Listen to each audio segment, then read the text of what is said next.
Hi friends, நம்மளோட நலம் food ப்ராடக்ட்டில் அடுத்து பார்க்க போகிறது வந்து போன் ஸ்ட்ரென்த்துக்கான ஒரு பவுடர், அதாவது எலும்பை வலு ஊற்றுறதுக்கான ஒரு பவுடர் நம்ம ரெடி பண்ணுறோம். இது யாருக்காக அப்படின்னா, ஒரு கஸ்டமர் வந்து கேட்டிருந்தாங்க, உங்கள் அம்மாவுக்கு வந்து கை கால் வலி வருது, அதனால் வந்து எனக்கு எலும்பு ஸ்ட்ராங்காக இருக்கிறதுக்காக, அந்த வலி போகிறதுக்காக எனக்கு ஏதாவது பவுடர் ரெடி பண்ணி தர முடியுமா அப்படின்னு சொல்லி கேட்டாங்க. அவங்களுக்காக தான் நம்ம இந்த பவுடர் ரெடி பண்ணுறோம்.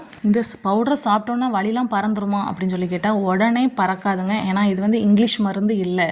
இங்கிலீஷ் மருந்தில் தான் நம்ம இன்ஜெக்ஷன் டேப்லெட் போடும்போது உடனே வலி பறந்துடும். ஆனால் ஒரு வாரத்துலேயோ ஒரு மாதத்துலேயோ திரும்ப நம்மளுக்கு வலி வரும். திரும்ப நம்ம இன்ஜெக்ஷன் போடணும், திரும்ப நம்ம டேப்லெட் எடுக்கணும்.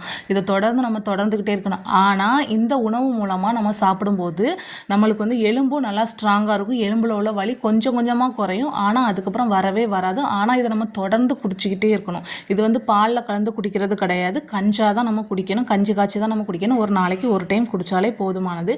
இது யாரெல்லாம் குடிக்கலாம் அப்படின்னா, எலும்பு கைகால் வலி உள்ளவங்க, எலும்பு சம்மந்தமான பிரச்சனை இருக்கவங்க இது தாராளமாக குடிக்கலாம். இதில் நம்ம என்னென்ன சேர்த்துருக்கோம் அப்படின்னா, கம்பு, ராகி, அப்புறம் வந்து கருப்பு உளுந்து. இது வந்து ரொம்ப ரொம்ப எலும்புக்கு நல்லது. எல்லாருக்குமே தெரியும், கருப்பு உளுந்து வந்து பெண்களுக்கு வந்து இடுப்பு எலும்பு பலன் பெறதுக்காக கொடுப்பாங்க அப்படிங்கிறதுக்காக.